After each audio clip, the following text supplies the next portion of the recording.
On August the 4th, 2002, Holly Wells and Jessica Chapman left a family barbecue to walk to the shops to get some sweets. They were never seen alive again. This is the story of the Soham murders.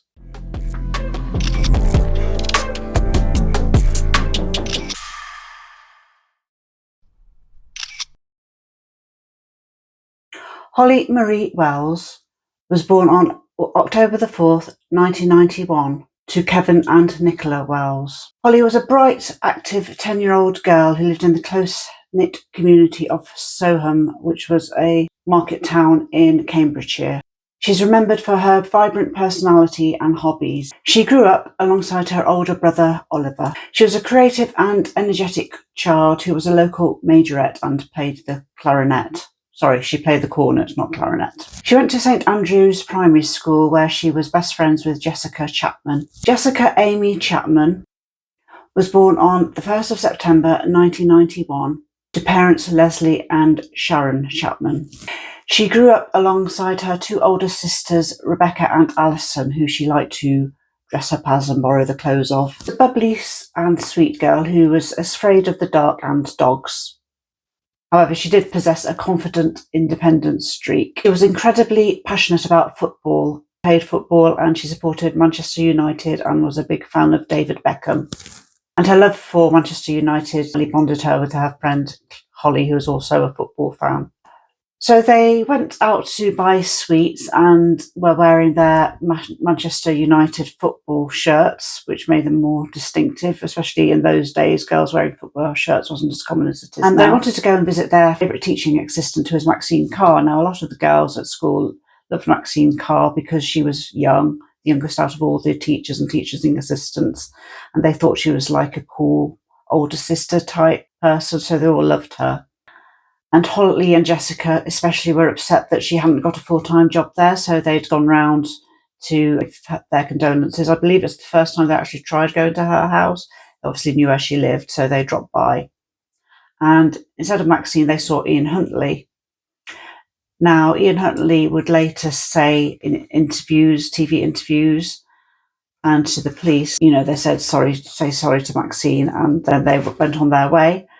And the alibi was that Maxine was in the bath as Jessica and Holly went by. So Maxine and Ian created this fake alibi of Maxine being in the bath in Soham, when in fact she was over 100 miles away in Grimsby, which is where she came from, seeing her mother. And her mother went out clubbing. So yes, Ian and Maxine, they weren't faithful to each other. They had things in common. Both bullied at school. Ian Huntley was called a spadehead by his schoolmates, and because he had a wide forehead. And Maxine was bullied because she was overweight and subsequently got anorexia. However, they both managed to be quite successful with the opposite sex. Ian Huntley had a number of girlfriends, and he was married once, and he managed to get his 15-year-old girl pregnant, and she had a child who's now grown up and has publicly said she doesn't want anything more to do with Ian. Anyway, but they both cheated on each other, and Maxine, on the time that she was in Grimsby, Ian Huntley was blowing up her phone because he was jealous, and she was actually out with her mother. She was sort of snogging other guys, and I think she might have slept with one of them, I'm not sure. But they're both quite promiscuous and cheated on each other quite a great deal. Anyway, when police actually investigated their alibi, they discovered that on Monday morning, which was August the 5th, Huntley called Carr while she was still in Grimsby. And that phone record proved to the police that she was not in Soham as she claimed.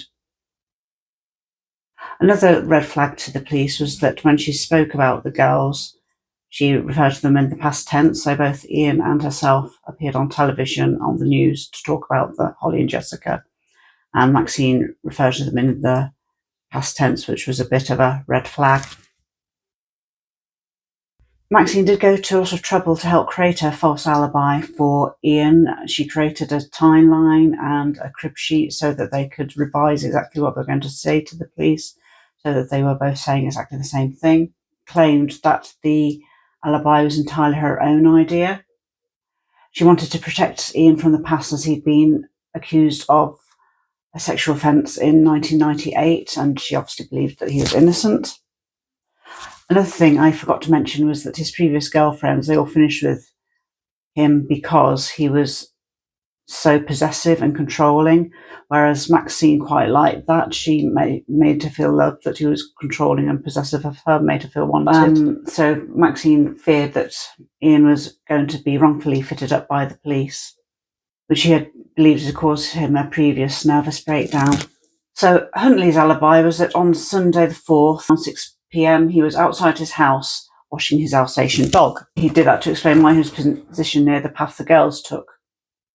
He admitted to police that he saw and briefly spoke with Holly and Jessica, and they were asking how his girlfriend, i.e. Maxine, was doing after she failed to secure a permanent job at the school, and to tell Maxine that they were sorry.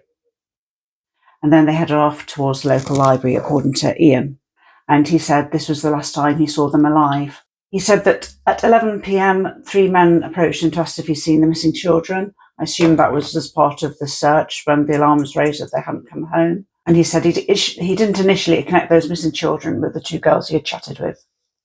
So forensic analysts managed to prove that Maxine and Ian were lying, traced the signal of Jessica's mobile phone, and that saw that it had been disconnected at 6:46 p.m. on the night that they vanished.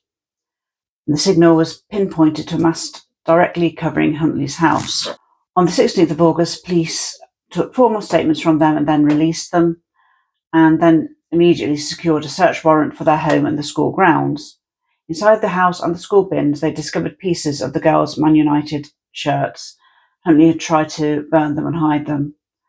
So at 3:50 a.m. on the 17th of August, police officially arrested Huntley and Carr on suspicion of abduction.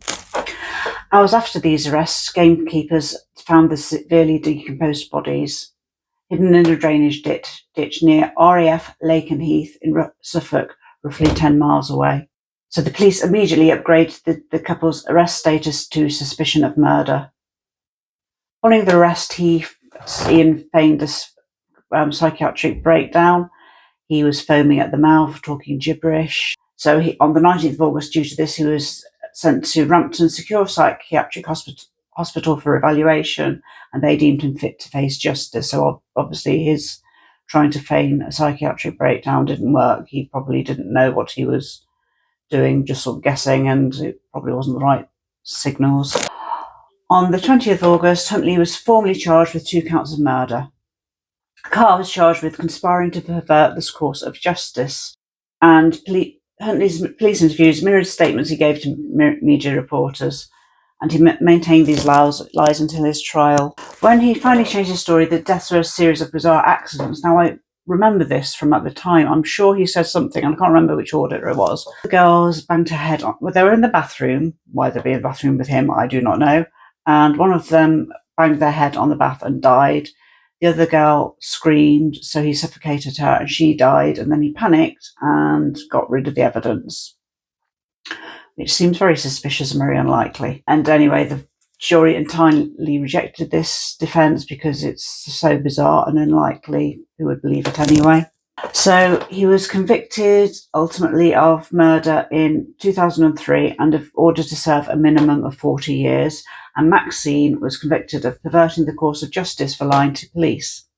She was sentenced to 3.5 years in prison and was later released with lifelong anonymity. And I believe she had plastic surgery as part of this, so she has living as a different person now. This case triggered major nationwide reforms to the UK's Criminal Records Bureau vetting processes, to include background checks for individuals working with children.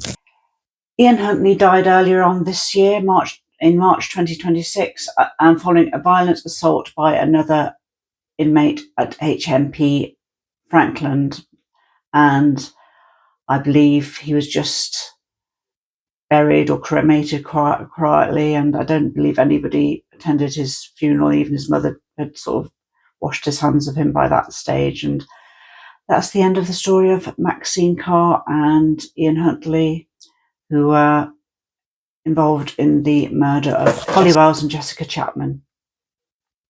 So I hope you found that case interesting.